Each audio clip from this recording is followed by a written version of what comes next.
প্রথম যে বিষয়টা আমি আপনাদের দৃষ্টি আকর্ষণ করতে চাই যে আল্লাহ রাব্বুল আলামিন আপনাদেরকে এই সমাজের বোঝা হিসেবে সৃষ্টি করেন নাই।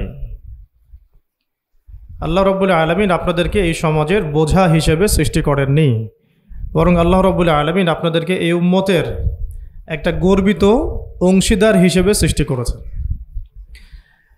আদম আলাইহিস সালাম যখন জান্নাতে ছিলেন তখনও তার কাছে হৃদয়ের মধ্যে কিছুটা শূন্যতা অনুভব হয়েছে, যেটা আল্লাহ রাব্বুল আলামিন হাওয়া আলাইহিস সালামকে দিয়ে পূর্ণ করেছেন এবং তার বুকের পাঁজরের হাড় থেকেই তার স্ত্রীকে আল্লাহ পাক সৃষ্টি করেছেন।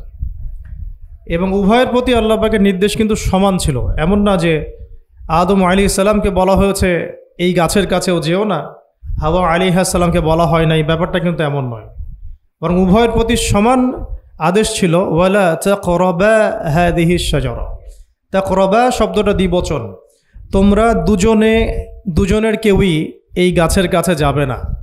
অর্থাৎ আল্লাহ পাকের যে আদেশগুলো আসমানি কিতাবের মাধ্যমে আমাদের কাছে এসেছে এগুলো নারী এবং পুরুষের জন্য সমান। ক্ষেত্র বিশেষে কিছু কিছু সূরতে আমলের, চলাফেরার, উসুলের কিছু পার্থক্য আছে, কিন্তু আমভাবে প্রত্যেকটা নসিহত এবং আদেশ কিন্তু নারী পুরুষ সবার জন্য সমান। আমরা যদি চাই যে বাংলাদেশের মাটিতে দিন প্রতিষ্ঠা করতে, তাহলে শুধুমাত্র পুরুষদের ভূমিকা যথেষ্ট না, কোশ্চিনকালেও যথেষ্ট না। কারণ প্রত্যেকটা পুরুষই কোনো না কোনো মায়ের সন্তান, কোনো স্ত্রীর স্বামী, কোনো বোনের ভাই অথবা কোনো মেয়ের বাবা।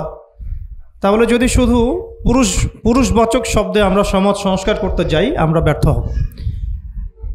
দুঃখের সাথে বলতে হচ্ছে এটা, কিছু কিছু ক্ষেত্রে আমাদের আত্মসমালোচনার দরকার আছে। আমরা পুরুষদের মধ্যে যে পরিমাণ মেহনত করেছি, করছি এবং করার পরিকল্পনা করছি, তার 50% আমরা মেয়েদেরকে নিয়ে ফিকির করছি না। যে কোনো দিনই বোন যদি হেদায়েতপ্রাপ্ত হন আল্লাহর পক্ষ থেকে, তারপরে সে যে পড়াশোনা করবে, এই পড়াশোনা করার মতো উপযুক্ত প্রতিষ্ঠানও আমরা তাদেরকে দিতে পারি না। নিরাপত্তা, পর্দা এবং সহজলভ্যতা, যে সহজেই সে জ্ঞান শিখবে নিরাপত্তার সাথে, পর্দার সাথে, বাসার কাছাকাছি, মাহরামদেরকে সাথে নিয়ে, এমন পরিবেশ কিন্তু হাজারে একটা মেয়েও পাচ্ছে বলে আমার মনে হয় না। তো এই অবস্থা চলতে থাকলে আমরা ইসমাইল আলাইহিস সালামদেরকে জন্ম দিতে পারবো না। যদি প্রত্যেকটা পরিবারের কর্তা ইব্রাহিম না হন এবং মায়েরা হাজরা আলাইহিস সালাম এবং সারা আলাইহিস সালামের মতো না হন, তাহলে তো ইসমাইলি প্রজন্ম আমরা জন্ম দিতে পারবো না। সেক্ষেত্রে আমরা আল্লাহ পাকের জমিনে দিন প্রতিষ্ঠাও করতে পারবো না। এই পৃথিবীতে আমাদের কাজটা কি? এক নাম্বার হচ্ছে আল্লাহ পাককে চিনতে শেখা, আল্লাহ পাকের সামনে আত্মসমর্পণ করা, তার নবীর সুন্নতগুলো মেনে চলা, হালাল খাওয়া, একটা আদর্শ পরিবার গঠন করা, সন্তানদেরকে মানুষ করা, দিনের দাওয়াতের কাজ করা এবং দিনটাকে আল্লাহর জমিনে প্রতিষ্ঠার চেষ্টা করা। এছাড়া কি আমাদের কোনো কাজ আছে পৃথিবীতে? বাকি যে কাজগুলো সেগুলো আনুষঙ্গিক এবং সেগুলো ইবাদত হিসেবে গণ্য হবে যদি আল্লাহর জন্য হয় এবং রাসূলের তরিকায় হয়। যেমন কেউ যদি ঘুমায়, ঘুমানোর কাজটাও তো ইবাদত, যদি সেটা রাসূলের তরিকা মোতাবেক হয়। সিম্পল।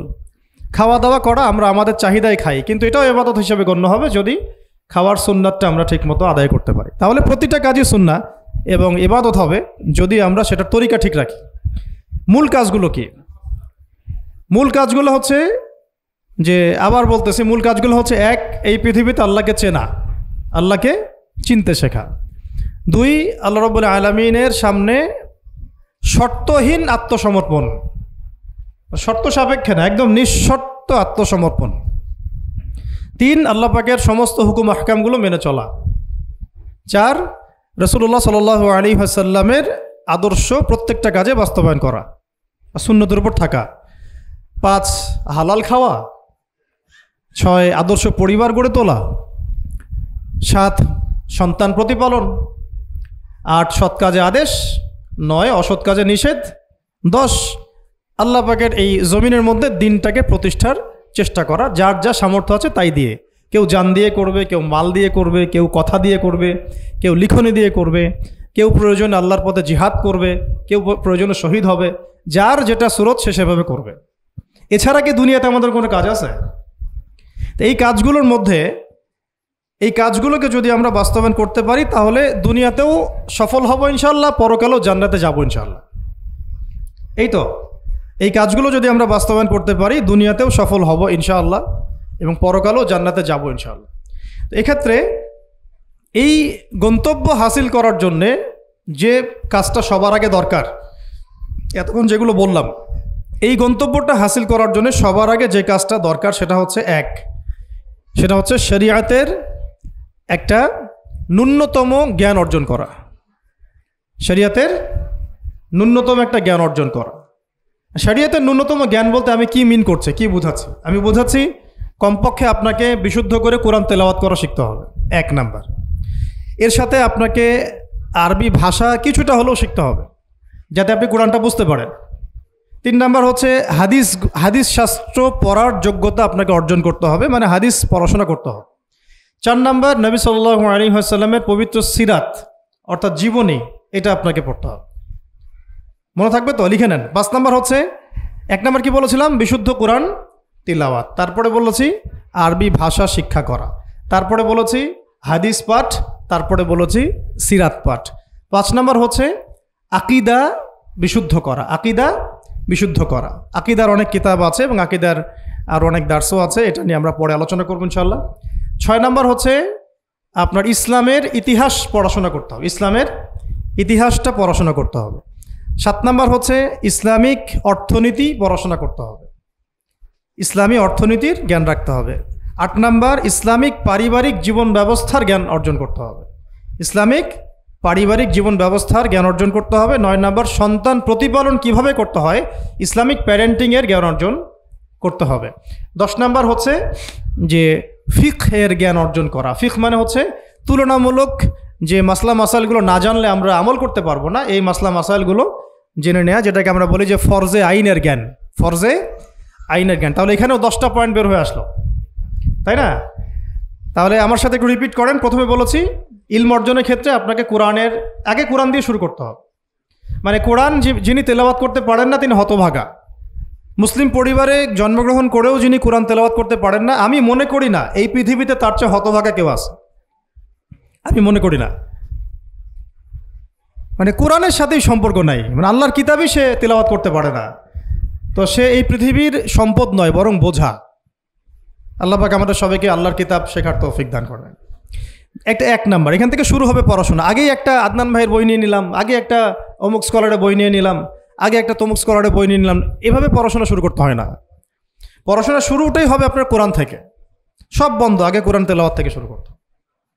তারপরে আপনি আরবি ভাষায় আসবেন, হাদিস পড়বেন, সিরাত পড়বেন, ইতিহাস পড়বেন, অর্থনীতি পড়বেন, আস্তে আস্তে পড়বেন। এভাবে ফিকহের জ্ঞান, আকীদার জ্ঞান, সন্তান প্রতিপালন, ইসলামিক এই জীবন ব্যবস্থা বা পারিবারিক জীবন ব্যবস্থার জ্ঞানগুলো অর্জন করা।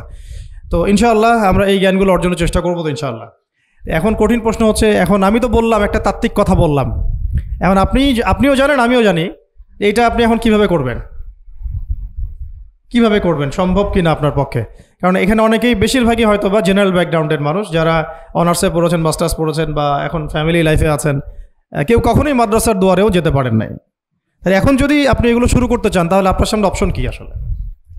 আপনি কি আবার শুরু থেকে মাদ্রাসায় ভর্তি হতে পারবেন? উত্তর হচ্ছে না। তাহলে সেকেন্ড অপশন হচ্ছে মাদ্রাসা ভিত্তিক যদি শর্ট কোর্স চালু করা হয়, সেই শর্ট কোর্সগুলো আপনাকে করতে হবে, এছাড়া তো কোনো অপশন নাই। 3 নম্বর আরও প্রশ্ন আসবে, এটা কি আপনি অফলাইনে সব জায়গায় মুভ করে করে করতে পারবেন? উত্তর হচ্ছে না।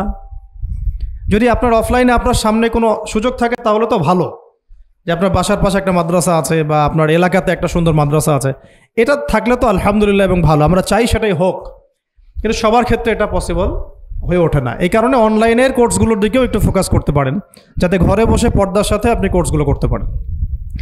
4 নম্বর পয়েন্ট হচ্ছে, এই কোর্সগুলো করলেই আবার সব শেখা যায় না, কারণ অনলাইনের কোর্সগুলো তো আপেক্ষিক, এগুলো সব সামনাসামনি বসে তো পড়ানো হয় না, এই কারণে ইফেক্টটা আসে না। এই যে সামনে বসে লেকচার দিচ্ছে, এটার যে ইম্প্যাক্ট, এটা অনলাইন লেকচার শোনার ইম্প্যাক্টটা সেম না কখনোই।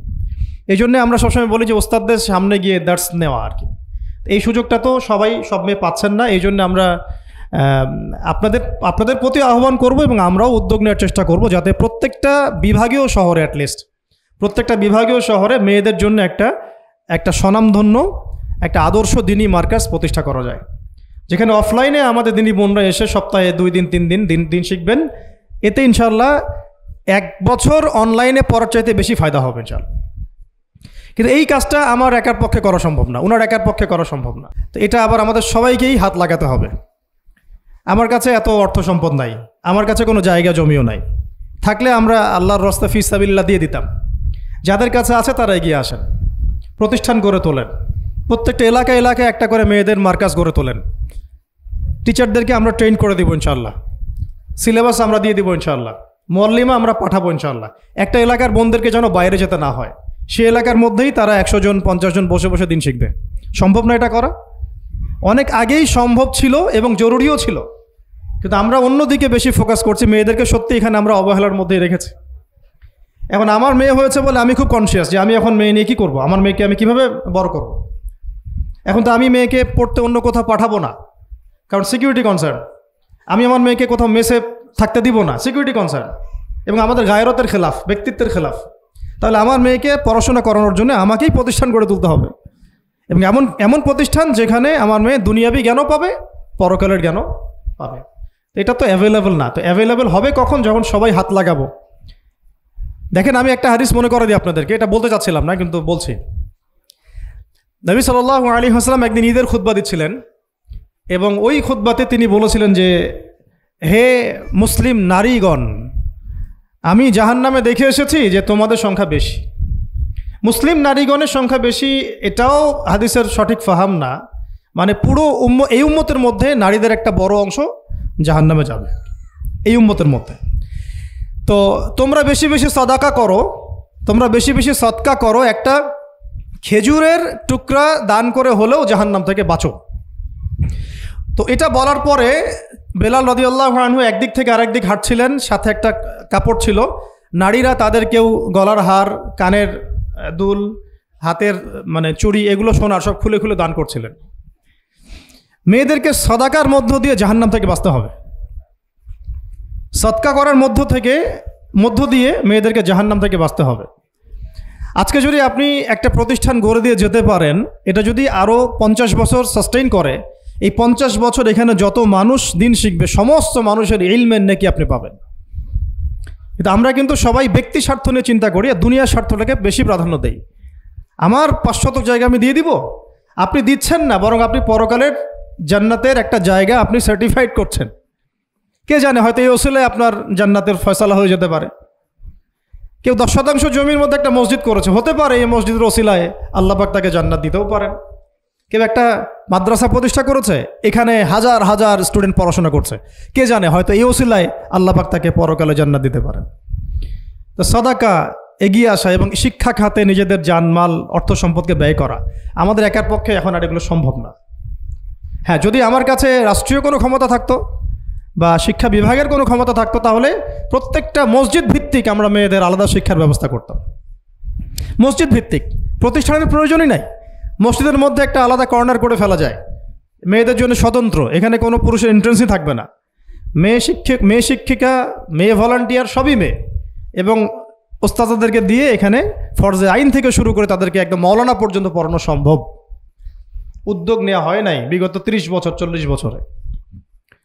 তো ইলম অর্জনের পথে আবার এরকম প্রতিবন্ধকতা আসবে, সেগুলোকে ফেস করার বা সেগুলো সলভ করার জন্য আমাদেরকে কিন্তু ফিকির করতে হবে। আর এই ফিকিরটা 1-2 মানুষের কাঁধে চাপিয়ে দিয়ে আপনি কিন্তু দায়মুক্ত হতে পারবেন না। যেমন আজকে সেমিনার এখানে করেছি, আপনারা চাইলে কিন্তু এই ধরনের সেমিনার আপনাদের এলাকাতেও করতে পারেন। সেখানে গেস্ট হিসেবে তাদেরকে ডাকতে পারেন। দাওয়াতের মেহনত শুরু হয়ে গেল। যদি বসে থাকেন যে প্রত্যেক 2 মাস পর পর ওস্তাদারা আয়োজন করবেন এবং আমরা যাব, তো এটা তো তখন এককেন্দ্রিক কাজ হয়ে গেল। তার রেজাল্টটা কিন্তু মানে সামান্য রেজাল্ট পাবেন আপনি, আর যদি সবাই হাত লাগান রেজাল্টটা বেশি হবে। তা আমি আপনাদেরকে উদ্বুদ্ধ করতে চাই যে দিনের পথে আপনারা দাওয়াতের মেহনতে নেমে আসেন, এমনকি দিন প্রতিষ্ঠার সংগ্রামে আমাদের পাশে দাঁড়ান। কিন্তু এর আগে যোগ্যতা অর্জন করেন, যোগ্যতাটা ইলমি যোগ্যতা। আল্লাহ পাক আপনাদেরকে বোঝার তৌফিক দান করে নেন। এটা 1 নম্বর। এবং ইলমের পথে প্রতিবন্ধকতার কথাগুলো বললাম, এগুলোকে ফেস করার এবং এগুলোকে যেন রিকভার করতে পারি আমরা, সেই তৌফিক আল্লাহ আমাদের জন্য সবাইকে দান করেন। তো একটা মানে খুশির সংবাদই বলবো আপনাদেরকে দিতে চাচ্ছি, যে আমরা এই মিরপুর উত্তরার এই এলাকাটার মধ্যে আমরা চেষ্টা করছি যে অফলাইনে এরকম 2-1টা দিনই মার্কাজ প্রতিষ্ঠা করার। আপাতত ভাড়াতেই, এবং ইনশাআল্লাহ অল্প সময়ের মধ্যে আমরা ঢাকা শহরে, ইনশাআল্লাহ ঢাকা শহরে হোক অথবা ঢাকা শহরের একটু সাইডেই হোক, আমরা নিজস্ব জায়গা কিনে প্রতিষ্ঠান করে দেখাবো ইনশাআল্লাহ। এবং আমাদের পরিকল্পনা হচ্ছে একদম ফ্রম দ্য ভেরি বিগিনিং, এই নুরানি থেকে শুরু করে, প্লে গ্রুপ থেকে শুরু করে আস্তে আস্তে গ্র্যাজুয়ালি দাওরা হাদিস এবং মাস্টার্স পর্যন্ত নিয়ে যাওয়া, দুইটাই যেন থাকে। এবং আমার পরিকল্পনা হচ্ছে মাস্টার্সের পরে আমাদের ছেলেমেয়েরা যেন বড় বড় ফ্যাকাল্টিগুলোতে পড়াশোনা করতে পারে, ওই রাস্তাগুলো খুলে দেয়া। তো এই কাজগুলো আমার একার পক্ষে আসলে সম্ভব না। আপনারা যদি এগিয়ে আসেন সবাই, দিনী ভাইরা, দিনী বোনরা, এবং আমাদের বিত্তশালী যারা আছেন, যাদেরকে আল্লাহ পাক সৎ হৃদয় দিয়েছেন এবং দান সৎকা করার মতো মানসিকতা দিয়েছেন, ইনশাআল্লাহ আসেন একসাথে হাত লাগায় কিছু করি, আল্লাহ পাক করার তৌফিক দান করেন।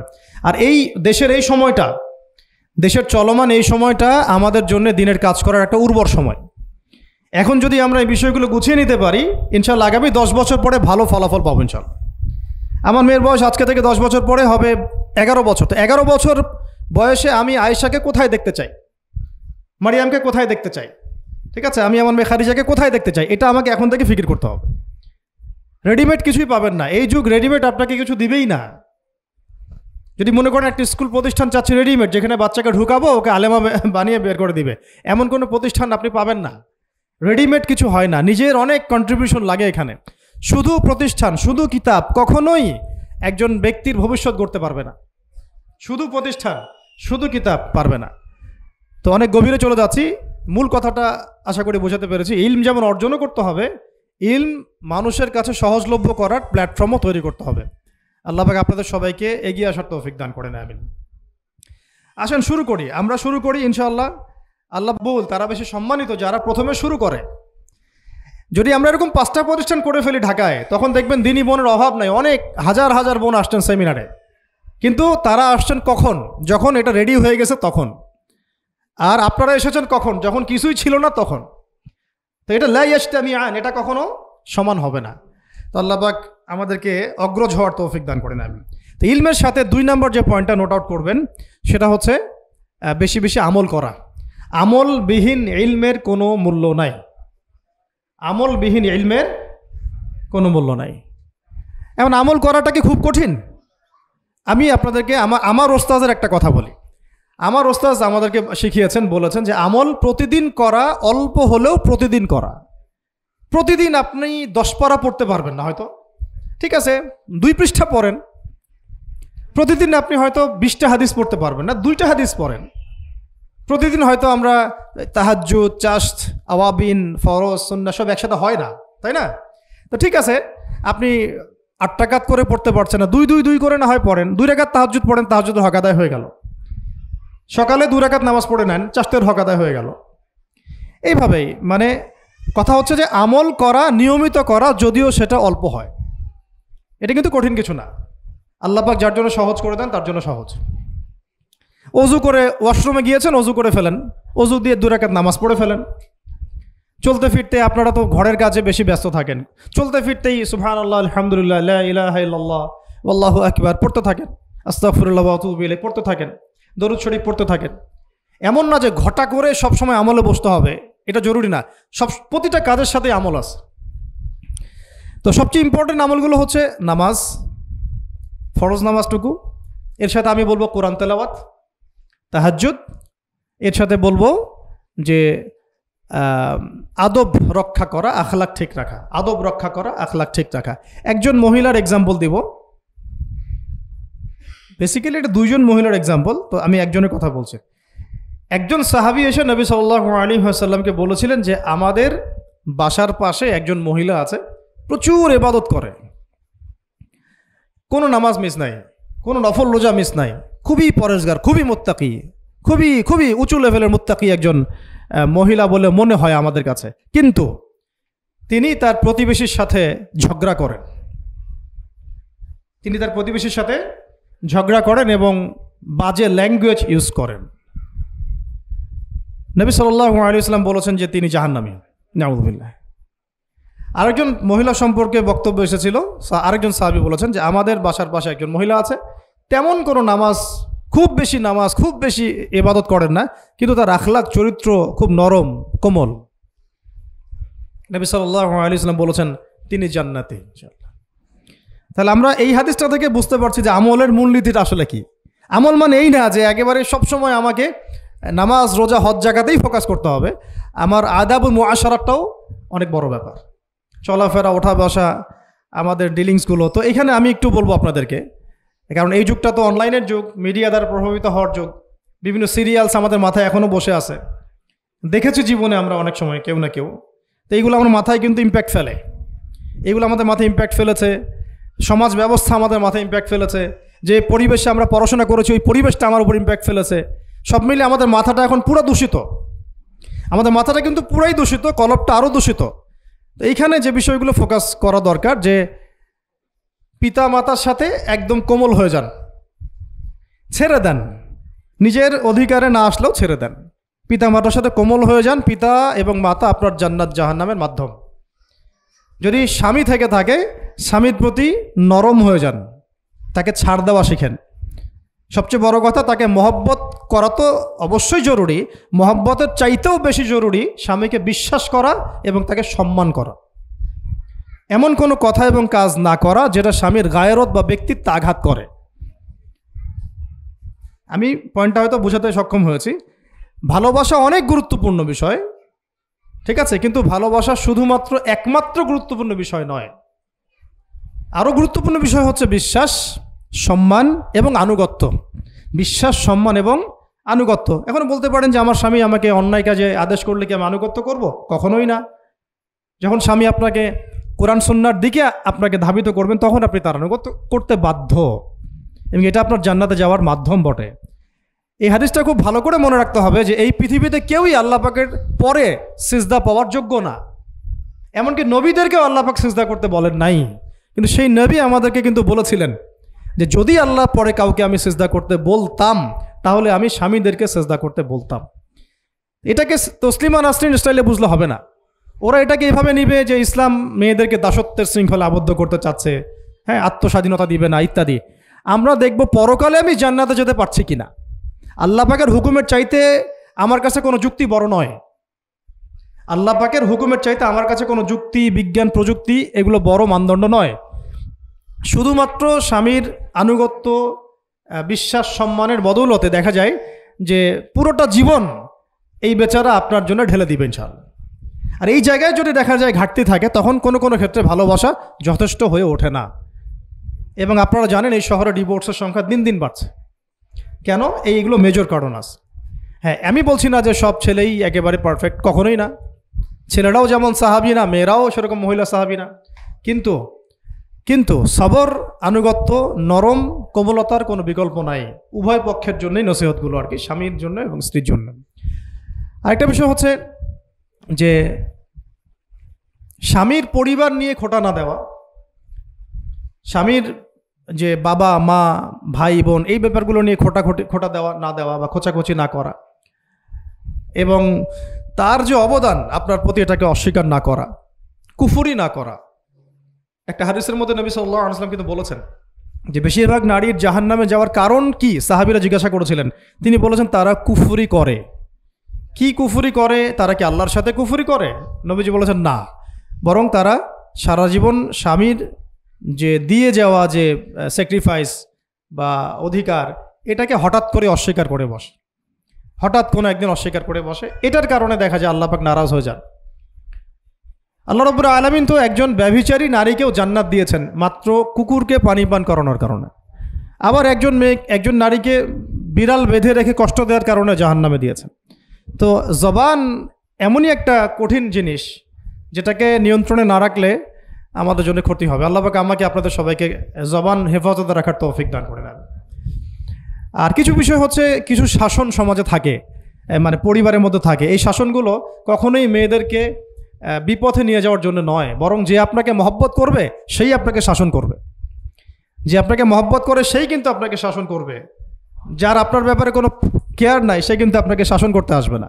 আপনি কোথায় যান তার তো কোনো যায় আসবে না। আর যে আপনাকে চাইবে, জোর করে টেনে নিয়ে আসতে চাইবে জান্নাতের পথে, সে কিন্তু আপনার উপর মাঝে মাঝে শাসন করতে পারে। ওই অধিকারটুকু দিতে হবে। আর আমাদের মেয়েদেরকে ওই মেজাজেও তৈরি করতে হবে। তো পারিবারিক বিষয়গুলোর ক্ষেত্রে আসছিলাম, এটা একটু পরে আবার আসতে ইনশাআল্লাহ। যে ইলমের সাথে আমলটা খুব জরুরি, এবং আমলের ক্ষেত্রে শুধু নামাজ, রোজা, হজ, জাকাত এটাকে আমি মিন করছি না। মিন করছি যে আমার বাবার সাথে সম্পর্ক, মায়ের সাথে সম্পর্ক, আত্মীয়দের হক আদায় করছে কিনা, প্রতিবেশীর সাথে রিলেশন ঠিক আছে কিনা, এবং স্পেশালি পরিবারের স্বামীর সাথে আমার এই বিষয়গুলো ঠিক আছে কিনা। তো এগুলো যদি ঠিক থাকে অল্প আমল যথেষ্ট হয়ে যাবে ইনশাআল্লাহ তাআলা। আল্লাহ পাক আমাদেরকে ইলম অনুযায়ী আমল করার তৌফিক দান করেন, আমিন।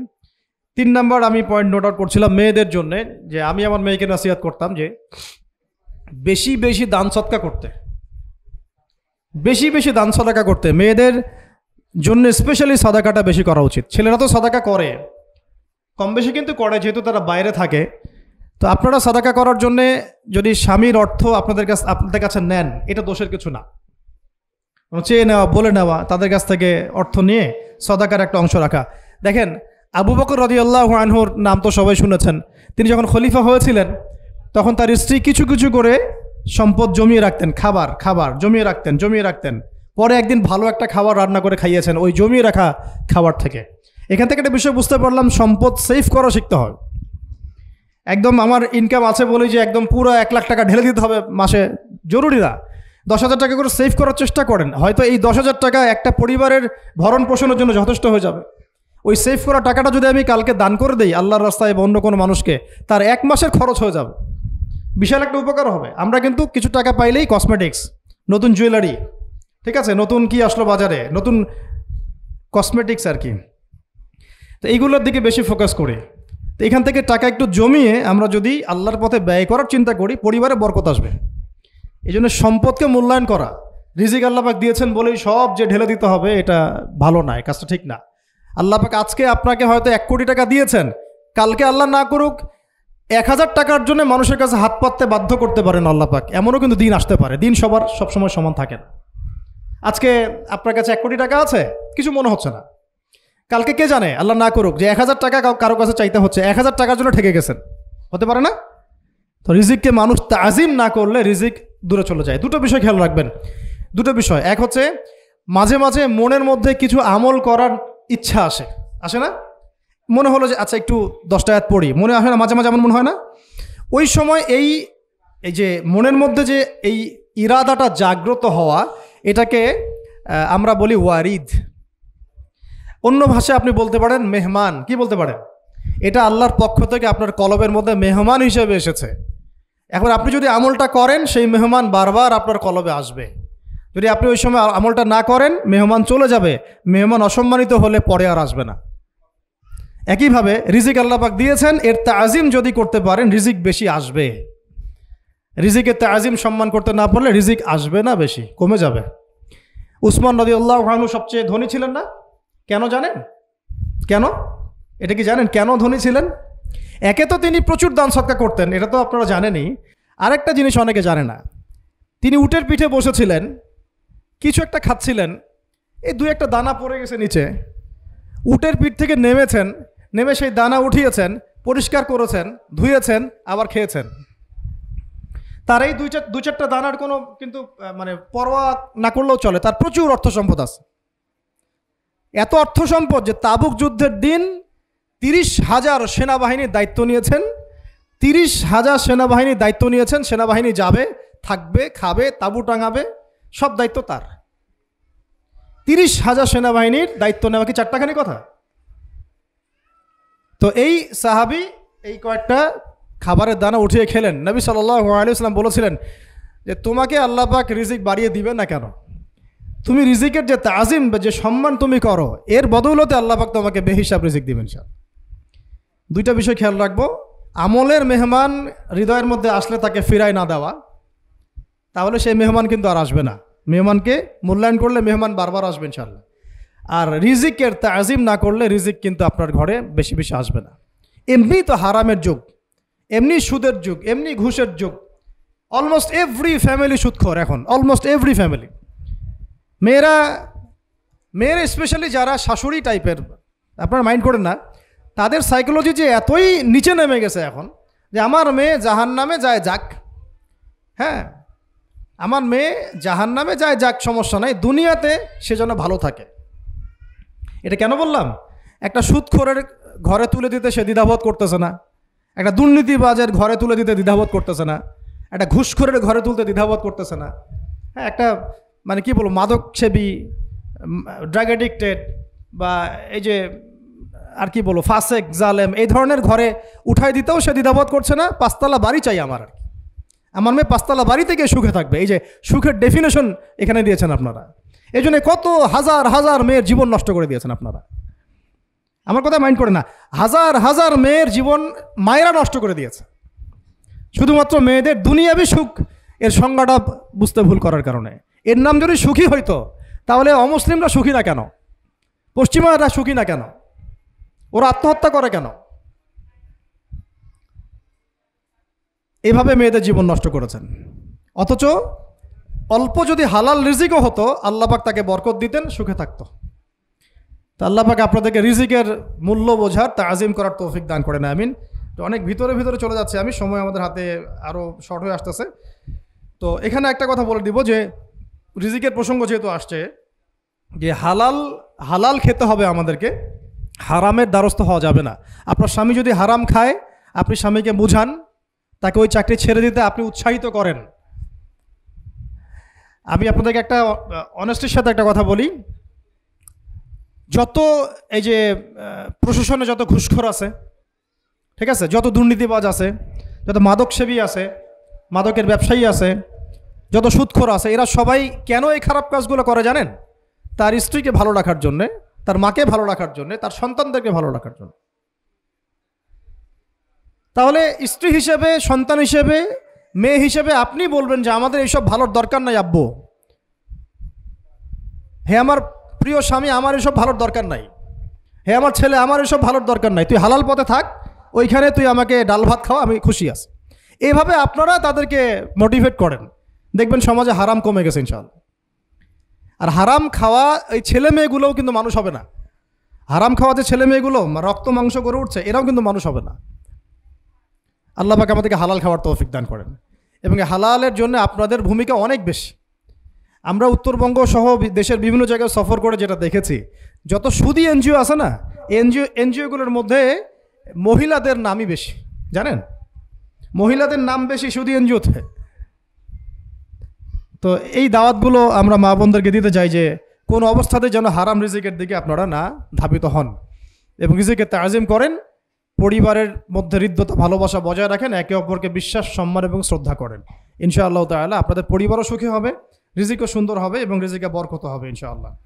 এরপরে আমি আর দু একটা পয়েন্ট নোট করেছি, বলে শেষ করে দিচ্ছি যে এটা স্পেশালি আমি আমাদের ওইসব দিনই বোনদেরকে বলতে চাচ্ছি যে বোনেরা এখনও বিয়ে শাদী করেন নাই। সেটা হচ্ছে যে বিয়ে করার আগেই দিনের বেসিক লেখাপড়া শেষ করেন। এত পাগল হওয়ার দরকার নেই। চরিত্র হেফাজত হচ্ছে না, রোজা রাখেন, ঠিক আছে। দিনই পড়াশোনা আগে শেষ না করে বিয়ে করতে যায় না। বহু আলেমা যারা মাদ্রাসা লাইনের ছাত্রী ছিল, দিনই পড়াশোনা শেষ না করে বিয়ে পিড়িতে বসার কারণে কেরিয়ার ধ্বংস হয়ে গেছে। বিয়ে পরে করেন, আগে পড়াশোনাটা, তুলনামূলক পড়াশোনাটাকে শেষ করে নেন। তুলনামূলক পড়াশোনা শেষ করতে 18 থেকে 20 বছর বেশি লাগে না। যদি আপনি শুরু থেকে শুরু করেন, একদম 18 থেকে 20 বছর হতে হতে আপনার পড়াশোনা মোটামুটি শেষ হয়ে যাবে। আর যে সাবজেক্টগুলো বললাম আমি, ওইগুলোই বেসিক পড়াশোনা। এখন এটা হয়তো সবার ভাগ্যে নসিব নাও হতে পারে, সেক্ষেত্রে বিকল্প অপশন আমরা যাব, কিন্তু আগে মূলনীতি হচ্ছে একটা লেভেল পর্যন্ত পড়াশোনা করার পরেই বিয়ে করেন। কারণ বিয়ের পরে আপনার যত রেসপন্সিবিলিটি আসবে, এটা তখন পড়াশোনা মেনটেন করা এতটাও সহজ না, প্রায় অসম্ভবের পর্যায়ে পড়ে যায়। আর দু একটা বাচ্চা কাচ্চা হয়ে গেলে তো তখন আর কোনো কথাই নাই। তাহলে আপনারা কি আমাদেরকে আয়েশা রাদিয়াল্লাহু আনহার মতো একটা প্রজন্ম দিতে পারবেন না? যদি এটা আপনাদের উদ্দেশ্য হয়, সেক্ষেত্রে কি পড়াশোনা শুরু থেকে করা উচিত না? এখন এই সুযোগটা আমাদের সব বোনদের সামনে হয়তো থাকে না, এই জন্য আমরা বললাম যে বিকল্প অপশনগুলোতে আপনারা দিন শেখার চেষ্টা করেন। আর এরপরে যখন বিয়ে করবেন, পড়াশোনা মোটামুটি শেষ হয়েছে, বিয়ে করবেন, এখন 18-20 বছর বয়স হয়ে গেছে, এখন আল্লাহর ওয়াস্তে দুনিয়াবি বিষয়কে সর্বোচ্চ অগ্রাধিকার দিয়েন না। আজীবন পস্তাবেন, এবং একবার পস্তানো শুরু করলেই পস্তানো আজীবনও শেষ হবে না। তখন মেইল করে মেসেজ করে কোনো লাভ হবে না, কারণ আপনি বিয়ের আগে দিনকে প্রাধান্য দেন নাই, বরং দুনিয়াকে প্রাধান্য দিয়েছিলেন। আপনি বিয়ের আগে দিনকে প্রাধান্য দেন নাই, বরং দুনিয়াকে প্রাধান্য দিয়েছেন। যখন আপনি সবসময় পরকালকে, আল্লাহকে, তার রাসূলকে প্রাধান্য দিবেন, দিনকে প্রাধান্য দিবেন, দুনিয়া আল্লাহই গুছিয়ে দিবেন। আর যখন আপনি মানে দুনিয়াকে সর্বোচ্চ অগ্রাধিকার দিবেন, দিন আপনার কাছ থেকে দূরে সরে যাবে। দিনের একটা গায়রত আছে, একটা ব্যক্তিত্ব, দিনের একটা স্বতন্ত্র গায়রত আছে, সে সবার কাছে ধরা দেয় না। যে তাকে মূল্যায়ন করে তার কাছেই দিন আসে, যে তাকে মূল্যায়ন করে না তার কাছে দিন আসে না। তো দিনদার ছেলেকে প্রাধান্য না দিয়ে বিয়ে করতে যায় না, জীবনটা ধ্বংস হয়ে যাবে। হ্যাঁ, আমি বলছি না দিনদার ছেলে মাদ্রাসাতেই থাকে, না, ইঞ্জিনিয়ার লাইনেও থাকতে পারে, ডক্টরও হতে পারে, ইঞ্জিনিয়ারও হতে পারে, কিন্তু এটা বাহ্যিকভাবে এটাকে জাস্টিফাই করাটাও ডিফিকাল্ট। কিছু কিছু ক্রাইটেরিয়া দেখে আপনি একটু আন্দাজ করতে পারেন, পুরোপুরি হয়তো কখনোই বুঝতে পারবেন না। সেটা হচ্ছে দিনের প্রতি তার ফিকির কেমন, দিন নিয়ে তার কাজ কেমন, তার লাইফস্টাইল কেমন, তার পরিবার কেমন, কোন পরিবেশে সে বড় হয়ে উঠেছে, তার একাডেমিক্যাল সার্টিফিকেট কেমন, তারপরে তার দাওয়াতের মেহনতে অ্যাক্টিভিটিস আছে কিনা, বা ব্যবসা হালাল কিনা, বা চাকরিটা হালাল কিনা, নামাজ ঠিক আছে কিনা, তার মধ্যে সুন্নাহ আছে কিনা। এগুলো কিছু কিছু বাহ্যিক সাইন যেগুলো দেখে আমরা একটা আইডিয়া নিতে পারি। তারপরে বলবো যে এখানে 100% আপনি এনশিওর হতে পারবেন না, ওইটা আল্লাহ পাকের হাতে। তো ওইটাও যদি এনশিওর করতে চান তাহলে কি করতে হবে? তাহলে নিজেকে দিনদার হতে হবে। আমি নিজে যদি ভালো দিনদার হই তাহলে ইনশাআল্লাহ আল্লাহ পাক আমাকে দিনদার স্ত্রী দিবেন। নিজে দিনদার না, তাহলে কি রেডিমেড দিনদার ছেলে আসবে? কখনই আসবে না। দোয়া করতে হবে, রব্বানা হাব লানা মিন আজওয়াজিনা ওয়া যুররিয়াতিনা কুররাতা আয়ুন ওয়াজআলনা লিল মুত্তাকিনা ইমামা। দোয়া করতে হবে যে রব্বি হাবলি মিনাস সালিহিন, রব্বি হাবলি মিন লাদুনকা যুররিয়াতান তাইয়্যিবা ইন্নাকা সামিউদ দুআ। এই বিষয়গুলো দেখে খেয়াল রাখবেন। আর শরীয়তের মেজাজ মাথায় রাখা। শরীয়তের মেজাজের কথাটা আজকে এই জন্য বলছি যে আমরা আমাদের দেশে যে প্রবলেমটা দেখি, ইসলামের পূর্ণাঙ্গ বিষয়গুলো মানুষ মাথায় রাখতে চায় না। ইসলামে যেমন নামাজ, রোজা, হজ, যাকাত আছে, ইসলামে কিন্তু দাওয়াত, তাবলিগ, জিহাদও আছে, তাই না? ইসলামে কিন্তু শরিয়া আইনও আছে, হুদুদ, কিসাস আছে, ইত্যাদি আছে। আমাদের সমাজে দেখেন নামাজ শব্দ পরিচিত, কিন্তু কিসাস শব্দ পরিচিত না। কিসাস মানে কয়জন জানেন যে কিসাস শব্দ অর্থ কি? অনেকেই জানে না। কিন্তু কিসাস একটা কোরআনের একটা ফান্ডামেন্টাল বিধান, যে কেউ যদি আপনার চুরি করে হাত কেটে ফেলতে হয়, কেউ যদি ব্যভিচার করে বেত্রাঘাত করতে হয়, বিবাহিত হলে রজম করতে হয়, কেউ যদি মুরতাদ হয় তারও মৃত্যুদণ্ড শাস্তি আছে, কেউ শাতেমে রাসূলকে গালি দিয়েছে তারও মৃত্যুদণ্ড আছে। এরকম অনেক বিধান আছে, হুদুদ এবং কিসাস আছে। হত্যার বদলে হত্যা, চোখের বদলে চোখ, জানের বদলে জান। আমাদের সমাজে এগুলো পরিচিত না। নামাজ পরিচিত, কিন্তু তাসবিহ তাহলিল পরিচিত, ঠিক আছে? এরকমই সমাজেও বহু বিবাহ এটা অপরিচিত। হ্যাঁ, আপনি একটা বিয়ে করে বাইরে 4টা 5টা 6টা মেয়ের সাথে খারাপ সম্পর্ক করলে সমাজ এটাকে প্রমোট করে, এটাকে কাছে আসার গল্প নাম দেয় আর কি। কিন্তু একটা মেয়ের পুরো জীবনের রেসপন্সিবিলিটি আপনি নেবেন হালালভাবে, তখন সমাজ আপনাকে বাঁকা চোখে দেখবে এবং বিতর্কিত করবে। তো আমরা এখনও ওই ইসলামের ওই মেজাজে যাইতে পারি নাই। আমার মেয়েকে বড় করার সময় এটা তার মাথায় ছোট থেকে দেওয়া উচিত যে হ্যাঁ, ইসলামে কিন্তু বহু বিবাহের ব্যাপারও আছে, ওকে ওইভাবেই ওই মেজাজেই বড় করা উচিত। এখানে আরেকটা প্রশ্ন আসতে পারে যে এটা তো ঐচ্ছিক। অবশ্যই ঐচ্ছিক, কেউ চাইলে করতে পারে, কেউ চাইলে নাও করতে পারে, সবার উপর এটা ফরজ না, কখনোই না। এবং এটাকে আমরা বড় স্কেলে এটাই সুন্নত এটাও বলতে পারবো না। ওইটা একটা নির্দিষ্ট প্রেক্ষাপটে অ্যাপ্লাই করার বিষয় ছিল। যেমন উহুদের যুদ্ধ হয়ে গেছে, অনেক মেয়ে এতিম হয়ে গেছে, এখন এই মেয়েগুলোর দায়িত্ব কে নিবে? বহু বিবাহের ব্যাপারটাতে আসলো তখন সূরা নিসার আয়াত যে তোমরা এখন পছন্দ হলে মাসনা সুলাসা রুবা করতে পারো। এটা কাউকে ফরজ করা হয় নাই, কারো উপরে ফরজ করা হয় নাই। যার সামর্থ্য আছে তোমরা করতে পারো, খালাস। ওই মেয়েগুলোর দায়িত্ব নিয়ে নেওয়া হলো রাষ্ট্রীয়ভাবে, এবং তারা সম্ভ্রম পেল, সম্মান পেল, গার্ডিয়ানশিপ পেল, তাদের সমস্ত অধিকার ফিরে পেল। এটা ইসলামের একটা বিধান আছে। একেবারে এটাকে বাদ দিয়ে এটাকে অস্বীকার করা, কুফরি করলে কিন্তু কোরআনের সাথে আপনার কুফরি হয়ে যাবে। আপনার নিজস্ব রুচিবোধ থাকতে পারে যে আমি এটাকে পছন্দ করি না, সেটা আপনার ডিসিশন, এটা কোনো সমস্যার কিছু নাই। এমনকি ইসলাম আপনাদেরকে বলেছে যে মেয়ের অনুমতি ছাড়া তাকে বিয়েও দেওয়া যাবে না। সবার নিজস্ব জায়গা থাকতে পারে, কিন্তু ইসলামের প্রত্যেকটা বিধানকে মাথায় রাখা যে এটা ইসলামের একটা অংশ। না হলে আমরা অনেক সামাজিক সমস্যার সমাধান দিতে পারবো না। বাংলাদেশে এখন 6 লক্ষ মেয়ে আছে যারা এতিম, অবিবাহিতা, বিধবা, আরও বেশি। আমরা রাষ্ট্রীয়ভাবে তাদের কোনো ব্যবস্থা করতে পারবো না, সম্ভব না। তো এইখানে মেয়েদেরকে, যেহেতু মেয়েদের মধ্যে আমি কথাগুলো বলছি, এই জন্য আমি এই কথাটা টাচ করলাম যে ইসলামের পূর্ণাঙ্গ বিষয়গুলো আমাদের মাথার মধ্যে রাখা, যে আমাদের যেন এমন কোনো বিষয়কে অস্বীকার করে না বসি যেটা আবার আমাকে ইমান থেকে বের করে দিবে। আমার নিজের আমল না হতে পারে, আমি নিজে সেটা পছন্দ না করতে পারি, বা আমার মতামত থাকতে পারে, সেটা আলাদা ইস্যুস, কিন্তু ইসলামের বিধানগুলোকে আমরা কোনোভাবে যেন ডিনাই করতে না যাই, এটা আমাদের মাথায় রাখতে হবে। আর এটা সমাজের কল্যাণের জন্যই আল্লাহ রাব্বুল আলামিনের পক্ষ থেকে একটা এখতিয়ার দেওয়া হয়েছে।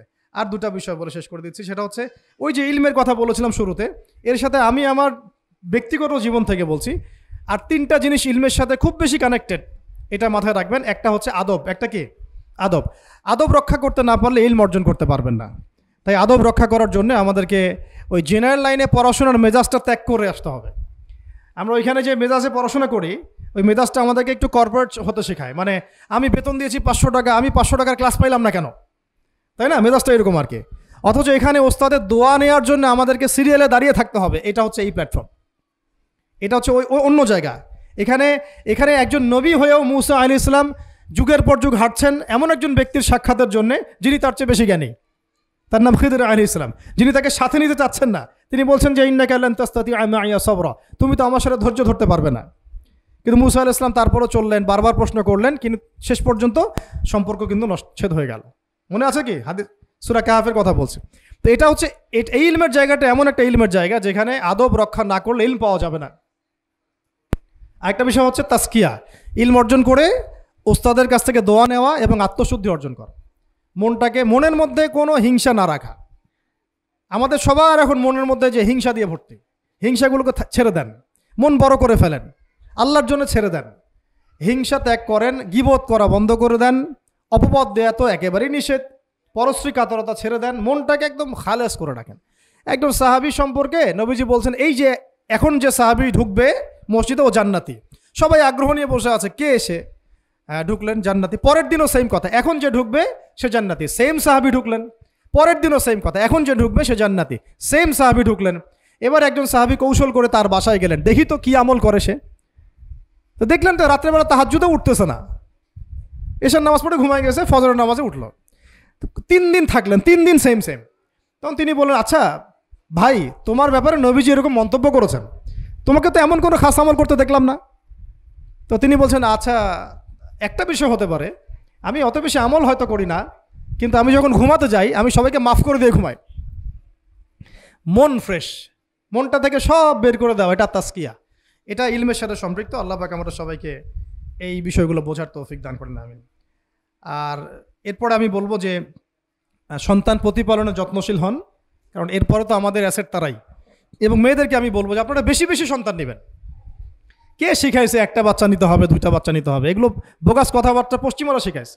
আর নবী সাল্লাল্লাহু আলাইহি ওয়াসাল্লাম কি বলেছেন? আমি সেই নারীদেরকে নিয়ে গর্ব করব যেই নারীরা বেশি বেশি সন্তান জন্ম দিতে পারে। আমি আমার উম্মতের সংখ্যা নিয়ে গর্ব করব।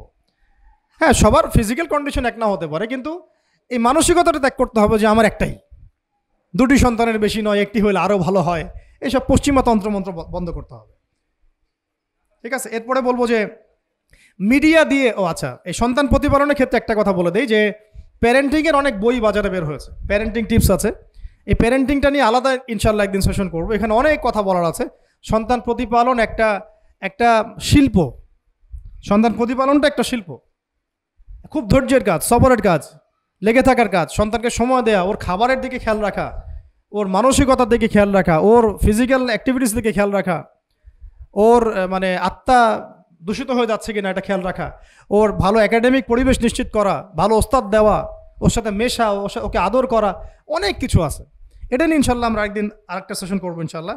তো সন্তান প্রতিপালনের সাথে আমি বলবো যে প্রচলিত যে মিডিয়াগুলো, এই জি বাংলা, স্টার জলসা, এই যে পিছনে লেখা আছে যে অপসংস্কৃতি, এক কথায় বিজাতীয় অপসংস্কৃতি, এই মিডিয়াগুলো বাসা থেকে বন্ধ করে দেন বা একেবারে টেলিভিশনের দরকার নেই বাসায়।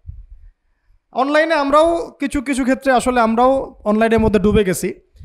আমি নিজেও ফিকির করছি, চেষ্টা করছি এখান থেকে বের হওয়ার জন্য। আপনারাও বের হন, মানে প্র্যাকটিক্যাল জীবনে আসেন। এটা একটা ভার্চুয়াল জগৎ, এখান থেকে আমরা যা দেখি এটা আমাদের মাথার মধ্যে প্রভাব বিস্তার করে। বহু সামাজিক ঘটনা এবং পারিবারিক অঘটন এই ফেসবুক, ইউটিউব থেকে হচ্ছে। এই কন্টেন্টগুলো দেখা আমাদেরকে বন্ধ করতে, বাস্তবতার সাথে এগুলো কোনো সম্পর্ক নাই। আমাদের কিতাব পড়ার অভ্যাস বেশি করে বাড়াতে হবে, ওস্তাদদের সহবতে যাওয়া, আমল করা, কান্নাকাটি করা, দোয়া করা, ইস্তেগফার করা, আল্লাহর সাথে কানেকশন। আল্লাহ পাক আমাদেরকে মিডিয়ার এই রং ঢং বলি আমি, মিডিয়ার এই রং ঢংগুলো ত্যাগ করতে হবে। মিডিয়া একটা কিছু দেখলে আমাকে কেন কিনতে হবে? কেন আমি একটা মিডিয়াতে দেখলাম যে এরকম একটা নতুন অর্নামেন্টস আসছে, আমাকেই কেন কিনতে হবে? কেন আমাকে, কেন আমি ওইটার জন্য আবার বাসায় চাপ দিব? কেন ওইটা আমি আমার পরিবারে ফাসাদ সৃষ্টি করার কারণ হবে? প্রয়োজন নাই। আর আমাদের মানে মাদ্রাসার মেয়েদেরকেও এসব থেকে দূরে রাখতে হবে, মিডিয়া থেকে দূরে রাখতে হবে। মানে সব মিডিয়া উপকারী না, বরং মিডিয়ার মধ্যে 99%ই ইসলামিক মিডিয়া না। যদি এটা হতো যে সব এর মধ্যে অ্যাটলিস্ট 10% ইসলামিক মিডিয়া, তাহলে বলতাম ওগুলো অ্যাটলিস্ট দেখেন। কিন্তু এখানে কিন্তু সেই সুযোগটাও পাচ্ছেন না। খুব কম মিডিয়া আমাদেরকে প্রকৃত বিষয়টা শেখায় এবং সত্যের কাছাকাছি নিয়ে আসে। বেশিরভাগ মিডিয়াই প্রতারণাপূর্ণ এবং কর্পোরেট সেকশন, এগুলো থেকে আল্লাহ পাক আমাদেরকে দূরে থাকার তৌফিক দান করেন এবং এই কালচারগুলো ছেড়ে দেন। হিন্দুদের কালচারের সাথে আমাদের কী সম্পর্ক? আমরা মুসলিম, আমরা মুহাম্মদ সাল্লাল্লাহু আলাইহি ওয়াসাল্লামের উম্মাহ। আমাদের সাথে মুশরিকদের কী সম্পর্ক? আমাদের সাথে ইহুদিদের কী সম্পর্ক? আমাদের সাথে খ্রিস্টানদের কী সম্পর্ক থাকতে পারে? আমরা কেন ওদের সংস্কৃতি গ্রহণ করব? কিসের জন্মদিন, কিসের মৃত্যু দিবস, হ্যাঁ, কিসের এসব গায়ে হলুদ, কিসের এসব বৌভাত, এগুলো কি? এগুলোর সাথে আমাদের কী সম্পর্ক? আমাদের সাথে সম্পর্ক হচ্ছে হিজাবের, সালাতের, তাসবির, সিজদার, জায়নামাজের, আতরের, খুশবুর, মিসওয়াকের। আমাদের সাথে এগুলোর সম্পর্ক। আমাদের সাথে সম্পর্ক হিজাবের, আমাদের সাথে সম্পর্ক ইসলামিক ক্যালিগ্রাফির, ইসলামিক, আমাদের সাথে সম্পর্ক কোরআনের, হাদিসের, সিরাতের, লেখাপড়ার, ইলমি পরিবেশের, তাসাউফের, এগুলো আমাদের কালচার। তো কালচার খুব ইম্পর্টেন্ট। কালচার থেকে দূরে সরে গেলে আমাদের আকীদা নষ্ট হয়ে যায়। আল্লাহ পাক আমাদেরকে আমাদের কালচার ধরে রাখার তৌফিক দান করেন। আর দুটো কথা হচ্ছে, হিজাবে কঠিন হন, হিজাব একটু কঠোর হয়ে যান। এটা নিয়ে হয়তো আলোচনা শুনেছেন আপনারা, আমি জানি না পয়েন্টটা এসেছিল কিনা। তো হিজাবে আরও অনেক কঠিন হতে হবে আমাদেরকে, আস্তে আস্তে আরও। একবারে তো হয়তো আপনারা সব কিছু শক্ত করে ধরতে পারবেন না, অ্যাটলিস্ট আপনার ধারাবাহিকতা বজায় রাখ। হিজাবে অনেক কঠিন হওয়ার চেষ্টা করি। আমাদের অনেক দিনই বোনকে আমরা একটু ক্যাজুয়াল দেখি হিজাবের ব্যাপারে, এটা থেকে আপনার বের হওয়ার তৌফিক দান করেন, আমিন।